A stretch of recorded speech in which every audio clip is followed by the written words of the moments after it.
All right, give me 1 second, guys, and I'll do the stream. Connects. There, going.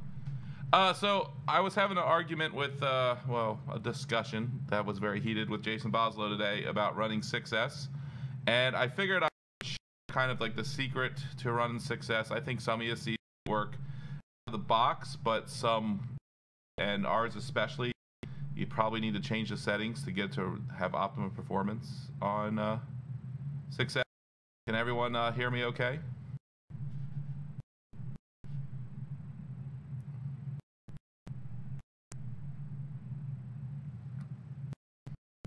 So essentially, PL Heli 32, their firmware decides what your dead weight time is, and how an ESC works. Is it's cutting out. It's doing it again. Why is it only doing the slide? Is the audio getting in and out again? Yeah. Did you fix that? Yeah. All right, hold on, mics. Is it any better like this? It's catching up a lot. So hold on.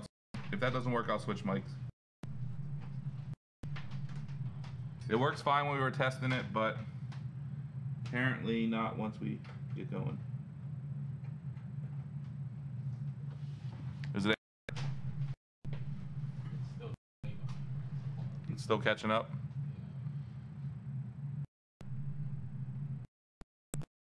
All right, so cutting it out then. How about if I pause the video?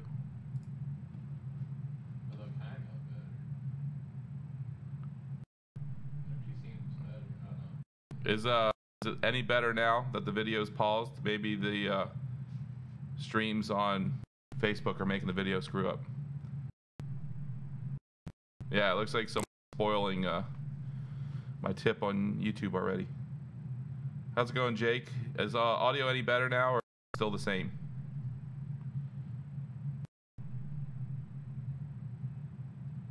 We're trying to use Restream, so basically we can stream to multiple things at once.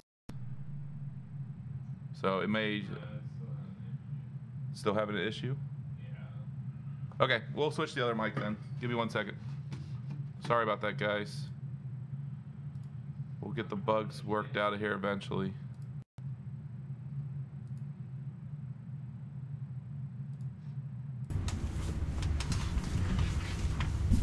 Okay. We're going to use my trusty old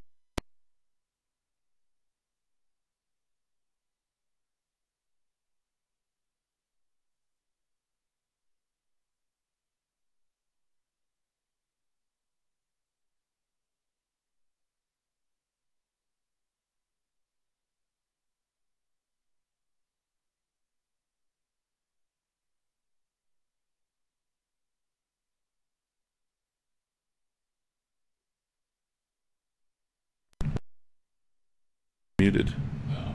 Test 1 2 3. Test 1 2 3. Okay, might be a little strong. Let's see if this still has the same issues or not.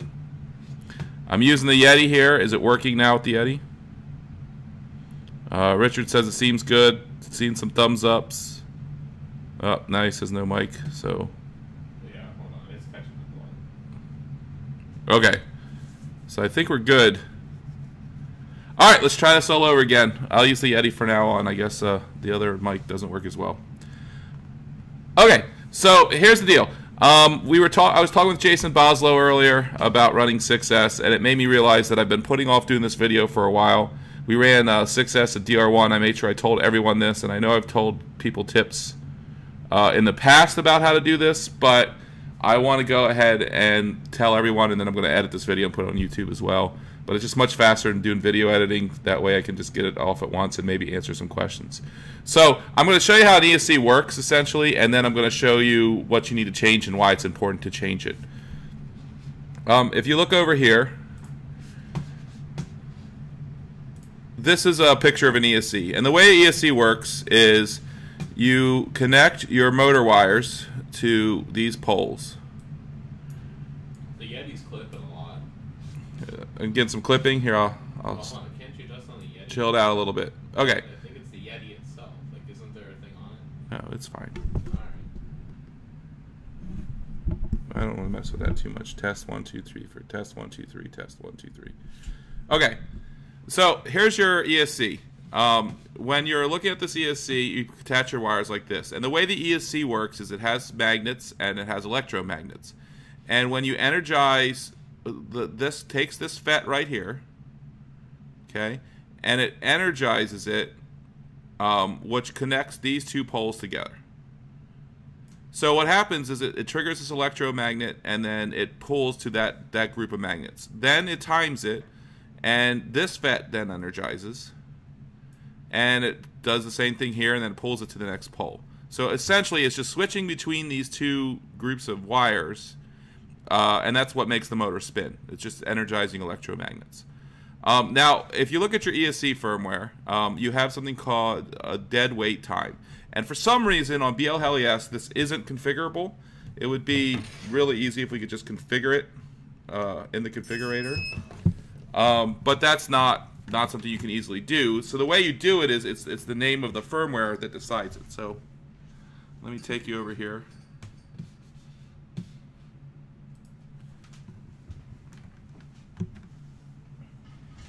And I'll connect the firmware. So on Raceflight, you do it this way. On Betaflight, you do it with BLHeli. You can do this with anything. It's just a matter of updating your firmware to get the best settings. And why this is important, I'll show you in a second. So,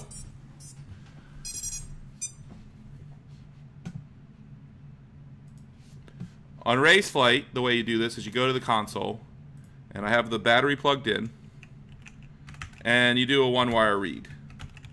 Now, the bolt especially needs this done because your dead weight is optimized for 4S. It's as fast as it possibly can be. And what happens is on 6S, the dead weight controls how long it waits before energizing this FET after energizing that FET. So I'll put a number on these FETs so you understand. This will be FET number 1. And you can see these are in groups. They're just combined together. And this is number 2. So once one energizes, once we put power in there, the dead weight decides how long it waits before making FET 2 energize. So essentially, is if this is off, what can happen is you can have desyncs, or even worse, you can short out the motor because power is going out both motor wires at the same time, or you can fry the ESC. So even on 4S, if you want it super safe, you might want to increase this dead weight time, or if you want it smoother, you might want to increase this dead weight time. Ours is set to the absolute lowest dead weight time. It's set to 15, which is as low as it goes. There's a 0 setting, which is auto. But that's what this one is set to. So what you want to do is you want to make sure that you change your firmware if you want to run 6S, because the more power can cause more issues. It just needs to give it a little bit more time for it to de-energize because you're putting so much power through the FET. Some ESCs will come with a larger dead weight time. Those you may not need to do. It looks like some people are still having audio problems. I don't know. If your audio still breaks up, then we'll just record this and we'll send it. We'll put it on YouTube as well. So hopefully it'll get better. So what you need to do on Raceflight is this. If you do a one-wire read in the console, it'll list your ESCs. And if you look right here, we have JH15 as the firmware. Is the audio okay for you? Audio's fine. Okay. Preston says audio is fine on his end, so I don't know if Facebook's having issues or what. But this firmware is JH15. So the 15 is the dead weight. That's how you can tell what your dead weight is on your ESC. I mean, it might be AH15, it might be AH30. You know, there's lots of different ones. On this particular build, we want to upgrade it. So JH15 is the lowest it'll go. Everyone's saying YouTube is good, and other people are like Facebook, so I don't know if you guys are having issues. It might be your connection. So 15 is the lowest you can go. If you're racing and you want the best performance, you want the ESCs to work the fastest, we want the most power, and you're using 4S, 15 is probably where you want to be. It's maybe not going to be as smooth, but it is probably going to be the most powerful and the quickest.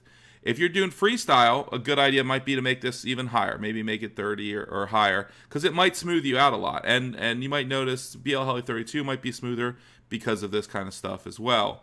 And other ESCs might feel smoother than others because the dead wait time's different. One thing that's really annoying is manufacturers will change this from batch to batch. So check your ESCs. I mean, it's possible if you have the same ESC from different batches that the dead wait time can be different, and you can use the same trick to sync them all. So what I'm going to do on Raceflight, and on Betaflight you do this with BL Heli Pass-Through, is I'm going to do a one-wire list. And here, I'll put this up here to make it even easier.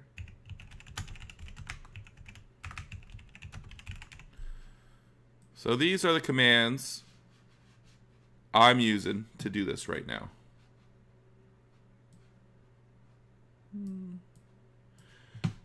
You do a one-wire list, and it's going to list all the ESC firmwares we currently have embedded in Raceflight. The best thing to do is just find the same firmware. Now remember, it's very important the first two letters sync up, because that's just the architecture of your ESC. That's how the pins are connected. So that should never change. But it's safe to flash any dead wait time that's higher than the one you have. One thing that Jason had an issue with is he's running really, really big motors, and 2500 somethings, and his motors are coming unsoldered, and this more than likely can help fix that issue. I don't know that that's the issue. I mean, our FETs allow more power, so when you have smaller gauge wires, more resistance with the solder points, running huge motors, that could definitely desolder wires, because the power is it's allowing more power. Smaller FETs aren't going to transmit as much power, so you're going to be less likely to have these issues. But then again, you're going to have issue. You know, it's not going to be as high performance as you want. So if you're noticing issues like that, or you're smoking ESCs, running 6S, anything like that, this is definitely something you want to do. And regardless, do not run 6S on our ESC without doing this, because it can be catastrophic. So if you look at this list, the closest one we have is we're running JH, and so JH70 is the closest one. We might add another one in here somewhere in between, but there's no reason not to run 70. That just gives it a little bit more timing. So if I look at this list, JH70 is in position 13 in our ESC firmware. So all you need to do is, on Raceflight, is you type this command, one wire M0, and M0 is the motor number. They start from 0 to 3. And tell it to force upgrade, and you put the position of the firmware you want. So I want 13. So I'm going to paste this in, and I'm going to tell it to do 13. So all you do is make sure there's battery connected, which this wouldn't even work if there wasn't. Tell it to hit force upgrade, and be very careful the first two letters are the same, because if they are not, you will brick your ESC, and you'll have to use an Arduino to get it back. So you go ahead and type that in, and it will now force upgrade this ESC.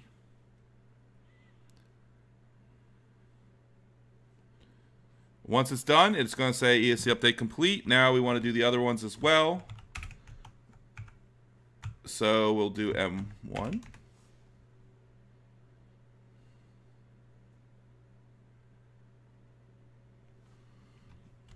We will do M2.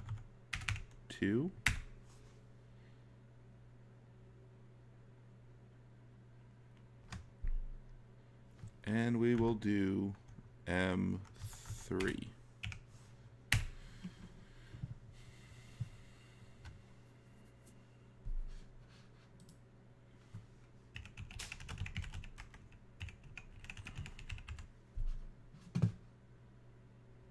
Now, after that's complete, we can do a one-wire save, which just saves the settings. And we can do a one-wire stop, which gets us out of this one-wire mode. Now, you'll hear the ESCs reboot, which means they're done. Now, if you want to check to make sure that the update took, you can just do a one-wire read again. And you will now see that we've switched all our ESCs to JH70, sorry. So now, the dead weight's going to be longer, which is going to be less likely to have these two poles energized at the same time, which is less likely to cause problems, overheat your motor, fry your ESCs, and should give you much better performance on 6S. Everyone that runs 6S, this is something you should do regardless of your ESC. If you're using any brand of ESC, run a higher dead weight time. It's going to have a much better 6S performance and less likely to fry the ESC. I think that's a little known secret that a lot of people don't know. Someone's asking what 0-0 does. 0-0 in theory chooses the right dead weight time. I think TBS ESCs use 0-0, so you don't want to do this on their ESCs. Hopefully, I don't know if it does the best job of getting 6S. I don't. So it might not. It might have a harder issue doing 6S because you can't fix it. But that's what the 0-0 does. It's supposed to do an automatic thing. Yeah, so you can do this to any ESC. Any BLHelios ESC supports this. So if you have ESCs now, I recommend trying this. If you look at your firmware, try and raise it up, see if it feels better, see if you get better performance. You might get smoother, less noisy. This is something that will really help with noise, because the two FETs energizing at the same time can make your ESC noisier. Our ESCs just come flashed for the maximum performance. So freestyle guys, I mean, maybe we should add another firmware in the next version, like JH30 or something like that. So there's something in the middle even for 4S that'll just make it a little less noisy. But if you're racing, this is what does it, and it's dead weight, like you're waiting in line, is what this is called. Dead weight is the time that the how long they wait in between. So just to recap, dead weight is how long it waits between energizing FET 1 and FET 2 to energize the two poles of the motor. Does anyone else have any questions?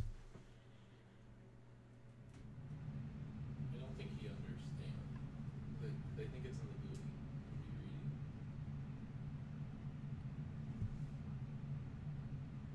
What'd you say? Are you reading? They don't understand. I think it's in the GUI. Okay, so if you, I guess maybe Preston's saying maybe you don't understand.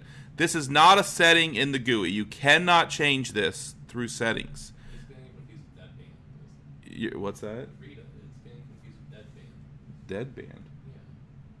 There's a deadband setting in the GUI? I don't even see. We have a deadband setting. Oh, this is not in the ESCs though? No, but for our thing, yeah. Okay, so you guys are getting this confused with deadband in the GUI. This is an ESC only thing. This has nothing to do with Raceflight. This has nothing to do with Betaflight. It is an ESC setting that you need to change on the ESC itself. You need to change the firmware for the ESC. Regardless if you're using KISS, Betaflight, Raceflight, anything, you need to do this on the ESC itself. Yeah, probably. Someone asked if you solder that U-rail will give it more power. The bolt has plenty of room to give it power, so it doesn't need as much. But yeah, I mean, it makes that conductor bigger, so in theory, it could make a little bit more power. Maybe make a little less resistance. And will this help with motor temp? Most likely it will if you go higher. And yeah, so 15 is the default on ours. 30 would probably make it smoother. Well, we can add that one in the next version. That's not a problem. The range, I think it goes up to 90, so it's between 15 and 90. I don't know if I've ever seen one higher than that. And yeah, I think this would work. Someone's asking would this work even if you're not running 6S. Yes, it's going to make anything smoother. You're going to sacrifice a teeny bit of power to get the smoothness, though. So for freestyle guys, it's probably better to go a little higher.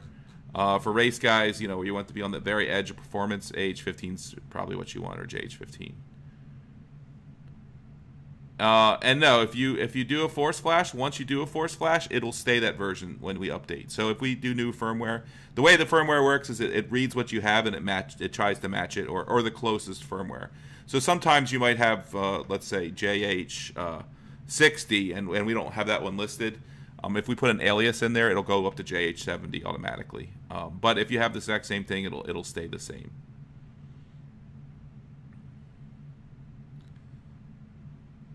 Yeah, so dead weight is not deadband. Brian's stressing it. It's completely different. This is an ESC only setting.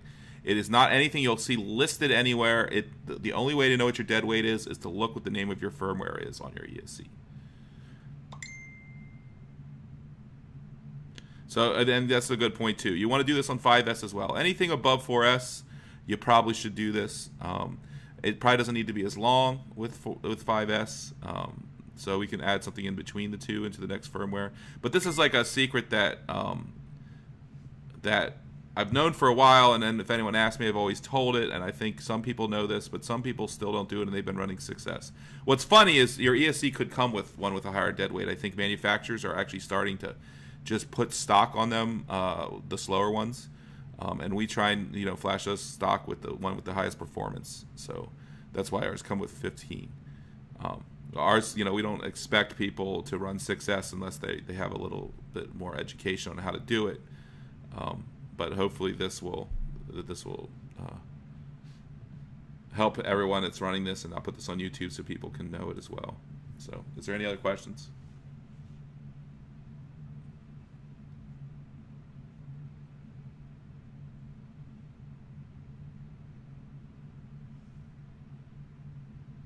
See anything else, Preston?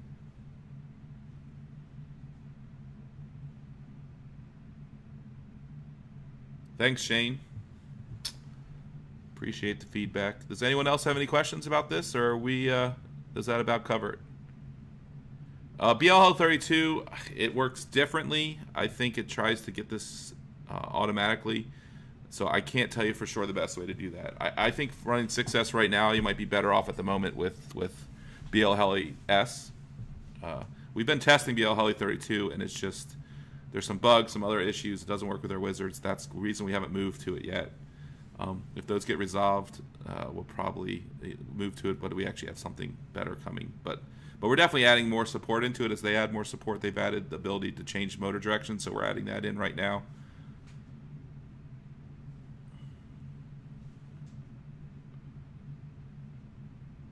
So for BL Heli 32, I'm not sure. I don't know if they have a setting. If someone in the chat might be able to say more about it. I'm just not as familiar with the dead weight in it. And if you're someone asked about Crossfire, if you're running Crossfire, the best version is 324 or above. 324 has automatic detection. Just put channel 1 on TX1, channel 2 on TX3, and connect channel 4 to your smart audio directly on your VTX.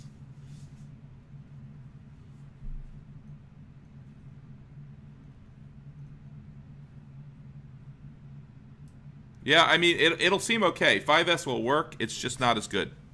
It's the bottom line. It's more likely to have an issue.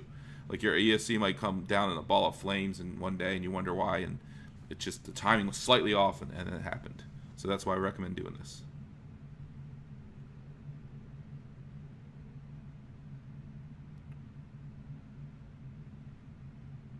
Anything else, guys, before I end the live stream? So I've done a tuning video. We haven't edited it yet, by the way. I'm hoping to get that up soon. That's why I'm doing this live stream for this, so I can get away with not editing. Like, I can barely chop it up and throw it on YouTube. Some of the other stuff, we can't do that as easily. So I'm going to try and do more live streams because it's much easier to get the information out to you guys, and then I get more interactive as well. So the melting solder, it's two things. It could be this, and it also could be a not very good joint. What happens is, the way it works is the heat builds up at the point of most resistance. Okay, so I don't know if you know how a toaster works, but that's how a toaster works. It has wire in there. It gets a lot of resistance. So it's inefficient, so it converts the electricity to heat. And so if you're melting solder, the same thing's happening. That's the point where it's the most resistance and it has a lot of power going through it. So the melting is just the inefficient conversion of the electricity. It's basically getting wasted and turned into heat. And that's what heat in any electrical device is. It's inefficiency. If our devices worked at 100% efficiency, there would be zero heat. So the less efficient something is, the more heat there is. The more resistance there is, the more heat there is. So the point you're melting is your point of the most resistance. So maybe try thicker gauge wire, maybe try different solder, and also try this to help fix that. The new 20mm board is probably a month out. We're testing it now. It's going to be a while before we switch all those out. So we want to make sure everything's working great before we can switch to that new platform. I mean, right now the millivolt and the spark works awesome as long as you're wiring it. So we're sticking with that until the new board is ready.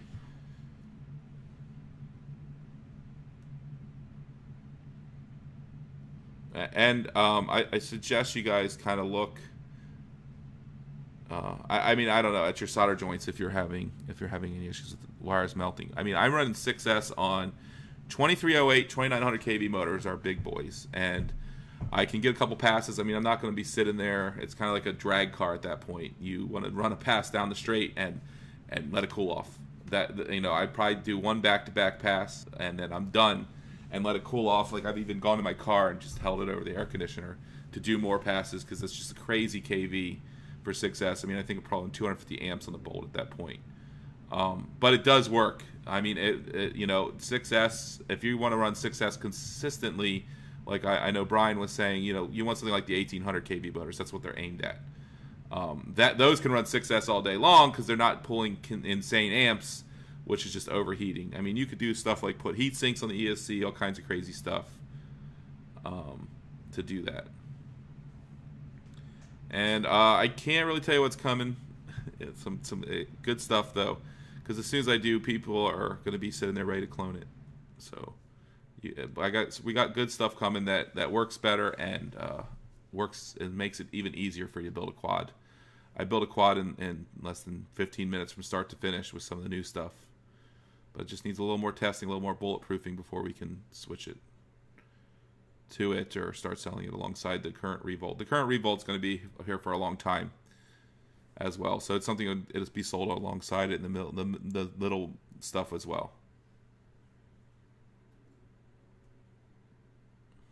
Is the chat a little bit lagged from the chat app? What? Is the chat app a little bit lagged from real YouTube? Yeah, it's a little late. So is there anything else? Any other questions, guys? Not really. Yeah, someone asked if you force flash it to a higher, can you force it back to age 15? Yeah, you can always go back. So there's no issue with that. You can run it for 6S and then run it back to age 15 if you're racing or whatever. I mean, you might not even notice the power difference. It's just there can be a slight power difference. OSD's coming. You can use an OSD right now and support all the features we're coming with. If you run any minimum OSD, like what's the piggyback one from Furious, works great. But any minimum OSD will run our full OSD software. Basically, what we do is we flash it to act as a dumb terminal, and then from then on, Raceflight completely controls it. So you're not actually using the minimum software. It works. So if you want an OSD right away, go ahead and do that. Join our OSD testers channel, and any OSD stuff we're coming out with will work on that. So even when our new OSD board hits, it will be no different than if you did that. There's going to be zero differences between the two. So if you want an OSD right away, it does work. It does amps and voltage, and then all the OSD menus we're working on right now will all be implemented in there. We have a new build of Raceflight coming soon with all this stuff embedded in it. But yeah, we're testing it internally on our new OSD board, and the new OSD board needs a few changes with the power circuits and stuff, so it's not quite ready for mainstream. We're going to make sure it's perfect because we don't want to go backwards in our designs. The Revolt at this point is pretty bulletproof, so we want to make sure that anything we do is up to the same standards, anything new. And the same thing with the smaller stuff. Same thing with new 32-bit ESCs and our new 32-bit ESC firmware and all that stuff that's coming as well. We're going to definitely test it. It needs to work solid for a month before we release it.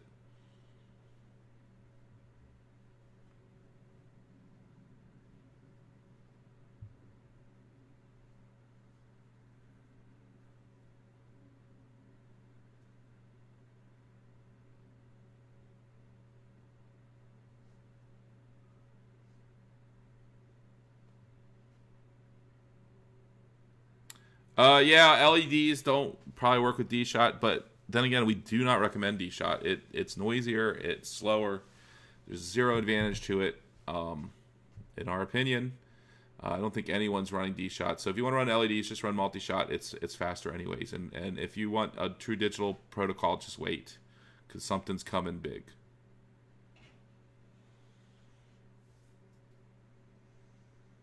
Someone said there's a good article on Mini Quad Test Bench about dead time on ESCs. I haven't read it, but maybe it'll enlighten this a little bit more.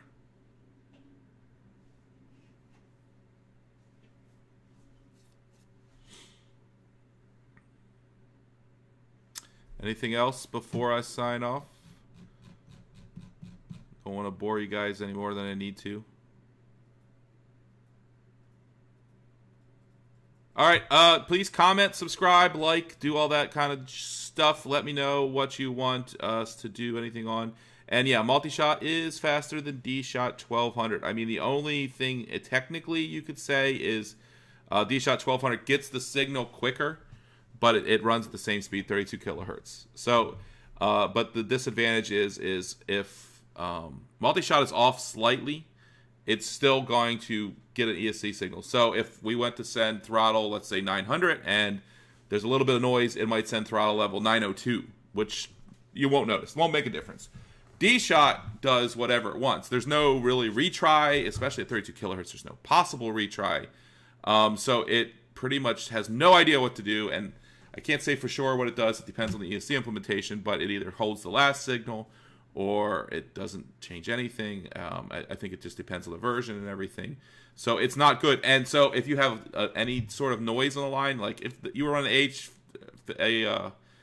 JH15, you're more likely going to have noise on the line. So it's gonna cause your quad to fly like crap. So the noisier your quad is, the worse it flies. I mean, if you run a D-Shot, ESCs or caps are super important for that reason. So you're running a digital over an analog line. It's silly. All our flight controllers have digital interfaces. We have megahertz digital interfaces, and we have digital interfaces that we can push pretty fast as well to run signals like that. So it's like a hack, and hacks drive me nuts. So we're working on better stuff, and we're testing better stuff for sure.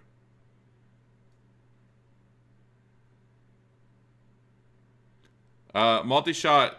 Well, the way it works is it changes at the end of 32 kilohertz. So when you send it a throttle data, well, it depends if you're full throttle or low throttle. So if you're at where the pulse is the longest, yes, it waits the pulse is ended, and then it knows it's single. But it's still 32,000 times a second. There's really no latency there.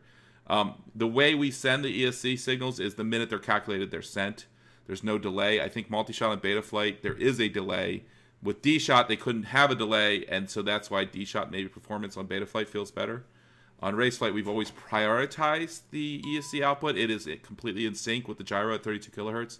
So test them both, but you will most likely see that you like multi-shot better. I mean, what I'd recommend is have a friend switch it on you so you don't know which is which. Do a blind test.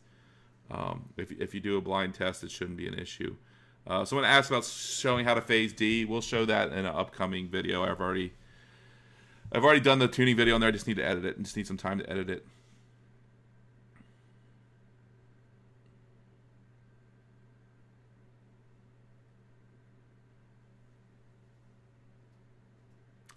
Someone asked about adjustable LEDs. The modes seem similar. I don't know. There's a lot of different modes. If you look at my video, I run through them. It's a video I made a long time ago. Just look at our YouTube channel, search for LEDs, and it'll show all the modes we have. Bolts are coming in today, by the way. So anyone has bolt orders, those should be here today. And we have a new batch of revolts coming soon as well. So if anyone's waiting on orders for that stuff, it should be here today. We also have a huge batch of frames coming in today and a bunch of other stuff. So if you guys, and again, if you guys have any ideas for what you want to live stream on, questions, let me know. I'll do them really quickly. I'm going to try and do some other videos offline, like tuning and stuff that is more involved. But at least stuff like this, I can do a live stream really quick and get it out there, and then we can upload it to YouTube as well.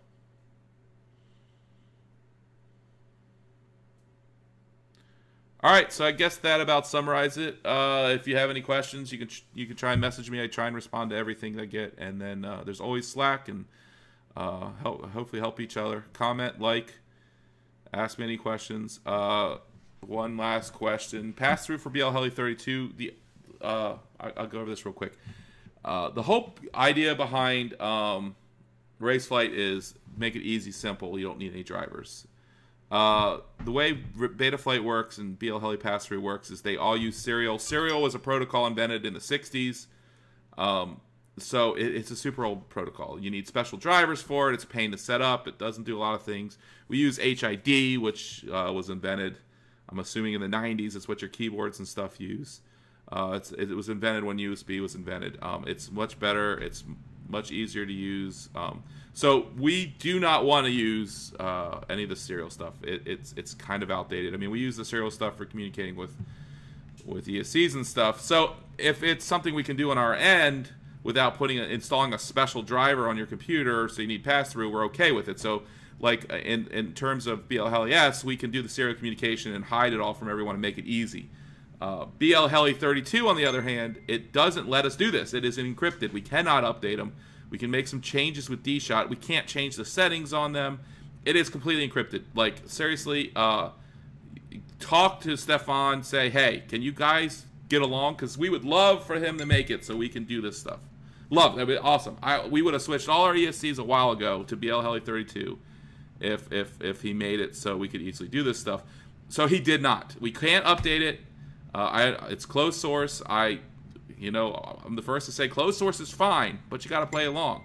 We're not going, a new run cam comes out, we're not going to not support it because we're closed source. We're going to try and hurry and support it. Crossfire came out, we were supporting it within 3 days.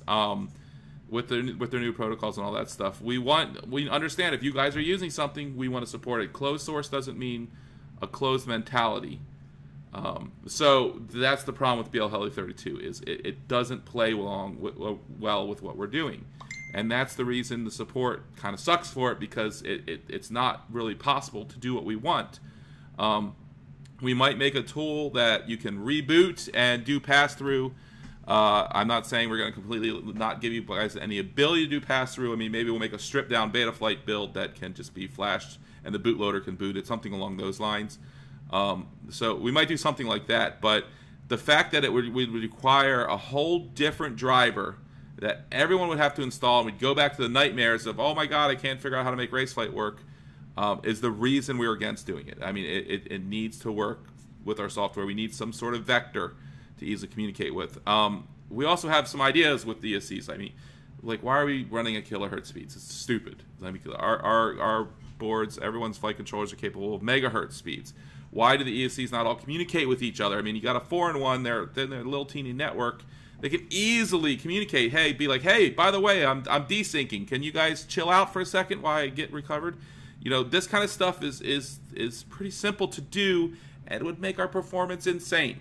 Desyncs shouldn't be handled at the flight controller level. They can be handled at the ESC level.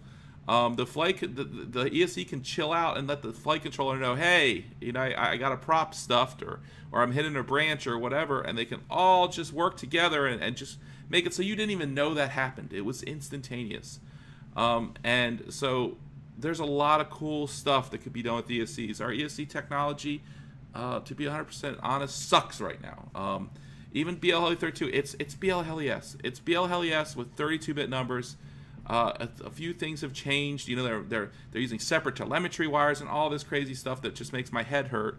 When we could connect 4 wires to a 4-in-1 ESC and have some amazing super fast communication and some super fast performance without utilizing all these DMAs and taking resources away from everyone. So this may be on a tangent. This may be me lecturing. I apologize if I'm coming off a little crazy about it. It's a little something passionate about, because we've been trying to push for better ESCs forever, and instead of these little teeny steps that we're taking right now, we want to see a huge leap. So we actually are working with someone that has ESC technology already, and we're taking it and making it way better. We wanted to do that with BL Heli. We've been trying to communicate with BL Heli from the beginning, trying to get along and work together, but it just didn't happen. Our ideologies did not sync, and so that's why we're ending up doing our own. BL Heli support 32 is going to be supported to the best of our ability. Like I said, we're going to add in motor reverse and try and support some of that stuff. But in my opinion, it's not where ESC technology should go.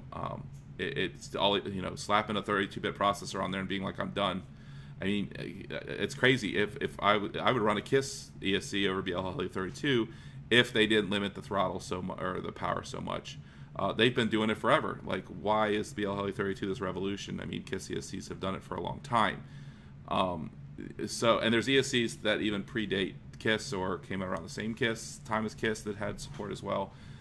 So doing a 32-bit ESC is not that amazing. I mean, it makes sense. It makes programming easier. It's written in C, so it's much easier to develop than assembly. But once you unlock that power, why not, really use that power? And so that's what we're trying to do. That's something we're working on in the background. At the same time, we're working on Raceflight. It's one of our top priorities to come out with this stuff. And I will tell you, we're flying our ESCs with our 32-bit software, and they fly amazing. So it's going to where we want it to go. So any other questions? Hopefully my rant is over. But that's why we've been hesitant with BL 32 in general. I mean, one, we can't easily support it. We can't do the nice stuff we do for you guys. And two, it's not that huge of a leap forward. I bet if I did a blind test for a lot of people, no one would really know what the difference, which was which. You can tell just slightly by the audio sounds slightly different, and that has to do with aliasing but BL Heli S could be set to output at 32 kilohertz too. Someone just needs to go in the assembly, and I wish someone that knew assembly would go in there and do it. Assembly's not our strong suit. But yeah, we could output BL Heli S at 32, and it would pretty much sound the same. So I think BL Heli S is at 48 kilohertz. GemFan, someone asked, says GemFan Maverick ESCs are 32-bit too, aren't they? Yeah, I think they are as well. I mean, a lot of people have 32-bit ESCs. This isn't a revolution. I think that's the reason you didn't see like people running out to buy them and throwing away other stuff, because it's not that big a difference. A lot of stuff in this hobby I think is psychological. They want it because they think it's better, which, not that we're against that, because it makes us money too, but just do a blind test, and even if it's a little better, remember it's just a little better. Let's stop doing little steps. Let's do big steps. And that's what we're trying to do now. I mean, we're coming up on version 1 really soon. Version 1 is when the code base is all solid, absolutely no bugs, OSD support, and the new Tranis support is our goal. Once we do that, we're going to have version 1 out, and right around when version 1 comes out, our ESCs are going to come out that hopefully, work way better than the existing stuff.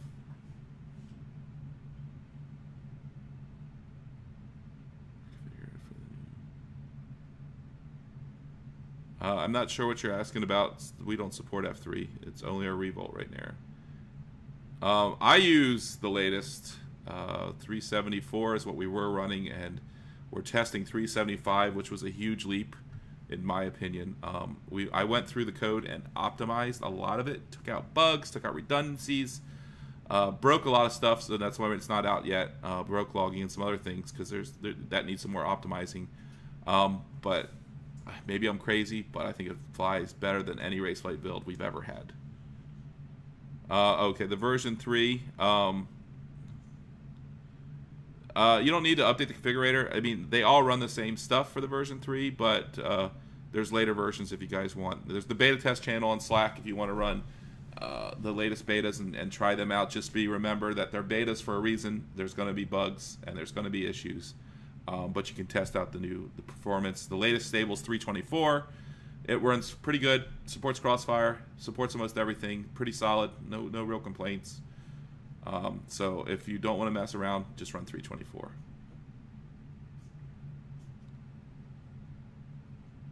Yeah, someone said they have KISS 24 on one of their quads and BL Heli S on the other, and they don't notice a difference. Yeah, I agree. I think the one difference I do notice is KISS is just, it slows down the power so much, it's crazy. So like on 2900 kV motors, we're not even getting close to 2900 kV on them. I tried a KISS rig recently with them, and the power difference is just insane. That's the biggest problem is they limit the power. And I understand why they limit the power. They don't want to fry the ESC, but and that's the Bolt is the complete opposite. There is no limit in power. It'll let you fry the crap out of it if you run too big of motors and too much power. So that's one of the reasons you might see wires desiring, just because the bottleneck at that point is the connectors for the wires. That's where the most resistance is.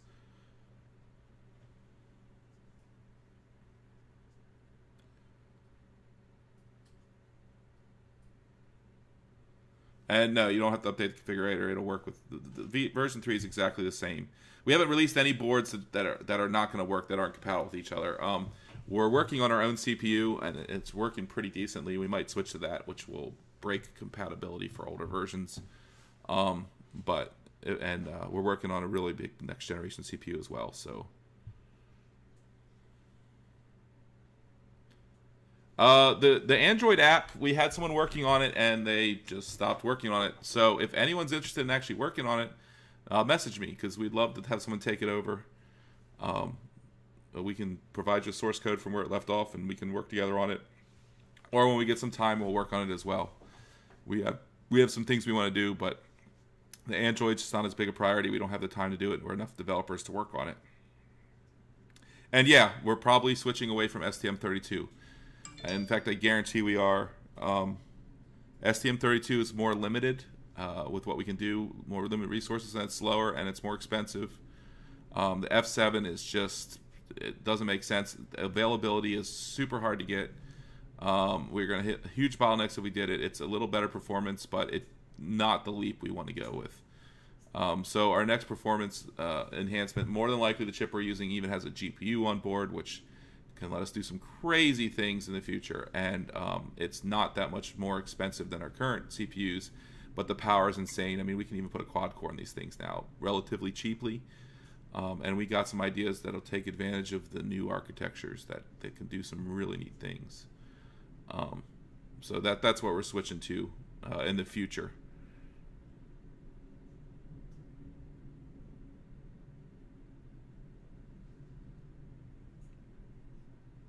Someone said they fly 2300 kV 2206, so they don't notice it restricting the power. Yeah, I'm not sure if it does with those size motors or not. I just know on the bigger motors I've tried it did. We did a Betaflight KISS Raceflight comparison internally. I had some friends that run this stuff and had them build some identical quads with me and tune them and the test. So I just kind of wanted to see what the difference of the firmware was and the hardware, and see if we're ahead of everyone like I thought we were. And in general, you know, I didn't see real advantages to any of them. I did notice KISS did some neat tricks with the accelerometer, so it's something maybe we're going to look into, adding those modes to do that. That was my only thing. I mean, I think I kind of called it God mode because KISS had something to help you where you did perfect 180s and stuff. And I can feel it doing it, so I got a general idea of how we can code it. It's not that difficult. But all in all, I wish KISS's ESCs maybe had more power. Maybe I'd use them. Maybe we'd support them better. But I still don't like the D-Shot stuff.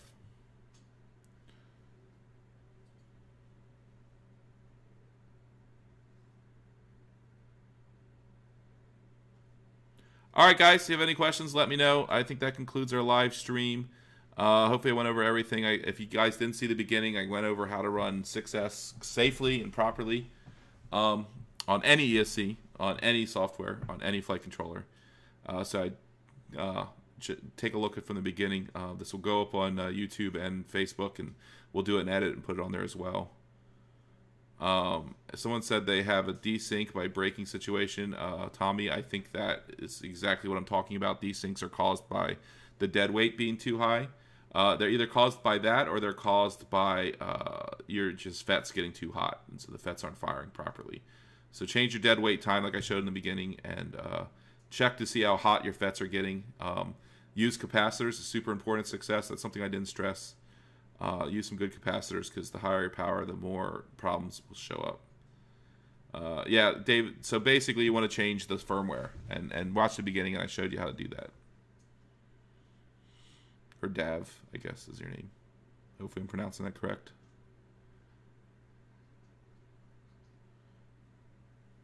Alright, so I guess that about summarizes it. If you have any ideas, please like, subscribe. Let me know that you actually like these videos. Let me know what you want me to do in them. You know, let me know that if you guys are actually watching them. And if you have any questions or ideas, just let me know.